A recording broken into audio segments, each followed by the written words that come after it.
Biar akhir dapat mentok dong ng manong pagkain. Walzo na ang tiyan at manito pa kalong kanaki.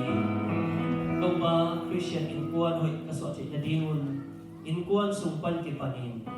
Nulay pape na tate nilay magpanina ho'y tatto pa pagkain. Nang makamaw ko hizungin, nang matusong ang hizungin, kang tuwin. Ikaw ba siya pumitak sa alay nung simlay sunna, kadong pijing kaswati na dingon. Nikanitak siya inataw pa sa sumang bangina. Mite mayan nang mamaya kakantaw na utaw pa kilang kiyain may pa ang ating tingin. Taw pa tumi kahinaw nung dik na ay manin. Tuniin ng makamapag tinatatakin. Nun tapin aswiso dingin.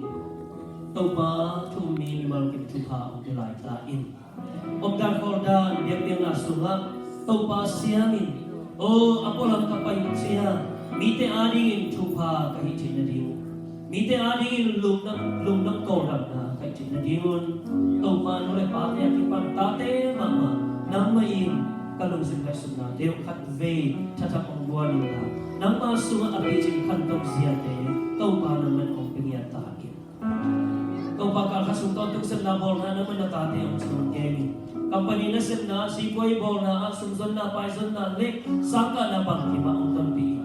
Accident na leto panasa topa ka na kitoy lon na adon kang panin om dalin na sub na ba na panin om dalin nang ba makay na suma likat bolso na ang adingin ko kiyabi may kalkatseli kimtakin so kasachi dam sa nang matulungdam ko biyapyo na ong luy kikay dingin na taki akon piin topa Chumpa ang kirenchi na pagswati at komin tunin ang sa pihunte hangin lunggam natin tuwing ito tingke pagkakapasig si Grace din sa aming kong ebi kong yak to Amen.